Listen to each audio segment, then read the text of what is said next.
Goedenavond, het is zaterdag 3 oktober en dit is het nieuws van vandaag. De meeste middelbare scholen in Zeeland adviseren docenten en leerlingen om vanaf maandag een mondkapje te dragen in het schoolgebouw.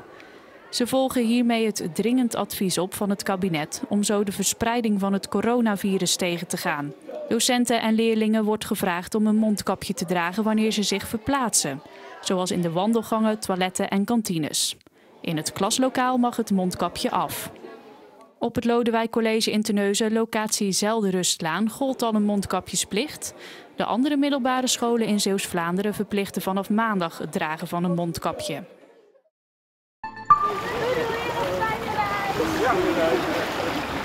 In Baarland zijn vanmorgen 10 gekweekte stekelroggen uitgezet in de Westerschelde. Onderdeel van een grootschalig project om meer vis terug te krijgen in de Noordzee. Het doel is dat er weer meer roggen en meer haaien terugkomen, omdat ze eigenlijk een beetje aan het uitsterven zijn. De stekelrog komt van nature voor in de Noordzee bij Nederland en België, maar door overbevissing is de soort vrijwel verdwenen. Op initiatief van het Wereld Natuurfonds is een project opgezet om de vissen te kweken, uit te zetten en met behulp van zenders te volgen. Er zijn 18 soorten haaien en rog in de Noordzee en daar hebben we nog minder dan de helft van over. En hoe we dat precies moeten gaan doen om die terug te krijgen, die informatie die ontbreekt voor een groot deel. En die proberen we met deze uitzet die informatie te verzamelen over kweek, over hoe je uitzet, maar ook hoe je haaien en roggen die kwetsbaar zijn goed kan beschermen. Dit zijn niet de eerste. Doen ze het goed? We weten dat ze het goed doen en we zijn ook heel erg blij dat we dus met dit soort uitzettingen ook echt iets kunnen doen voor die populaties. Hoe dat precies gaat met andere soorten, dat is eigenlijk de interessante volgende stap. Want we willen naar de vleet. En de vleet is ook een rog, maar die kan een spanwijdte van wel 2 meter bereiken. En dat is de echte uitdaging. Dat is ook de kwetsbare, moeilijke soort die we op deze manier echt willen gaan helpen om weer terug te keren in de Noordzee. Balen. Balen en nog eens balen. Ze behouden een glimlach voor hun klanten, maar de cliënten die bij dagbesteding dus toch in Middelburg werken, zijn verdrietig. Omdat zorggroep Serenlo, wasserij De Zeebel en hun lunchroom en cadeauwinkel sluit. Voor de cliënten voelt het als een ontslag. Die zijn sinds gisterochtend in een diep tranen dal en af en toe maken wij daar wat grappen over en krijgen ze weer op het rechte spoor. Maar ze voelen het echt als een soort ontslag en dat ze op zoek moeten naar een nieuwe baan. Ja, ik vind het niet leuk, dus ik had eigenlijk nog langer willen blijven. Maar... Flink balen. Om zo even zachtjes uit te drukken. Ik kan wel zoveel woorden zeggen, maar het is ook een winkel, een lunchroom, dus ik hou het netjes balen. De dagbestedingen maken verlies en zijn volgens de directie niet kostendekkend te maken.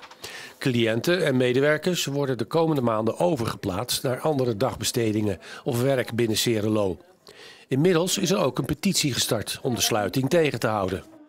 De petitie is tot nu toe zo'n 1000 keer getekend. Lege tribunes dit weekend op de amateurvelden.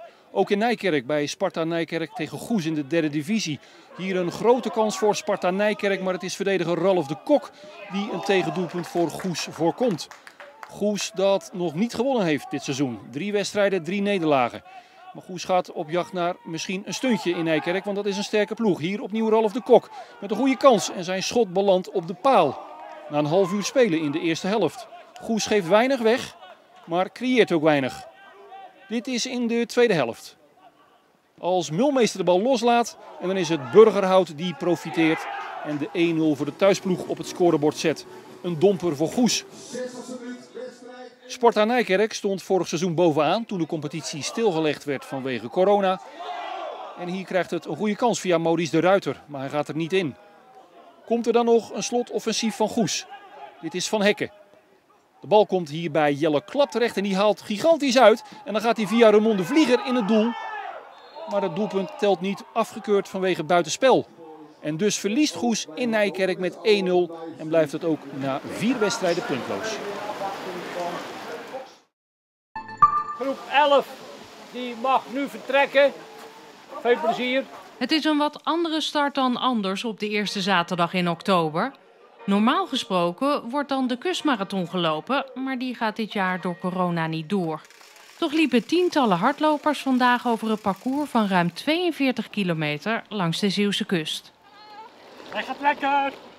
Het weer leek niet zo best. Het regende en er was wind.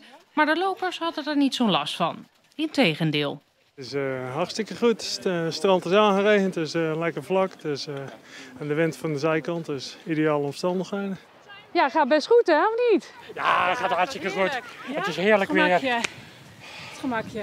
Ja, gewoon op het gemakje, maar het is toch best pittig denk ik. Het is pittig inderdaad, maar daar komen we voor hè. Goh, fantastisch dat strand. Dat was het voor ons klaargelegd dan. Oh ja? Zo vlak, zo. Oh, hardop. Ja, hartstikke. Ja. Oh? Ja, makkelijk. Ja. Dat is toch niks voor jou geweest?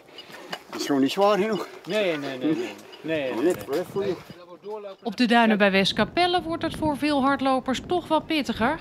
Maar bij de vuurtoren konden ze even rusten en wat eten en dat is belangrijk. Ja, ze moeten op tijd hun celletje hebben en dat soort zaken. Dus we staan zo hier en daar met de verzorgingsposten.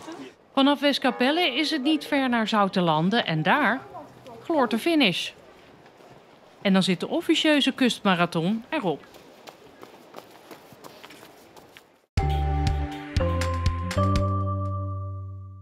Het was vandaag langdurig bewolkt en we hadden ook regenachtig weer. Maar die regen deerde deze kinderen niet.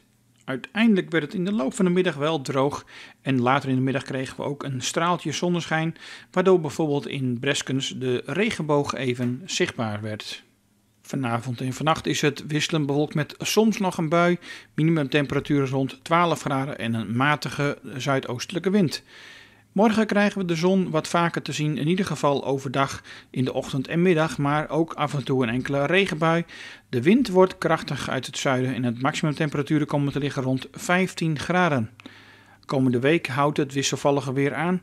We krijgen gematigde temperaturen rond 14 of 15 graden en elke dag is er wel kans op regen of buien.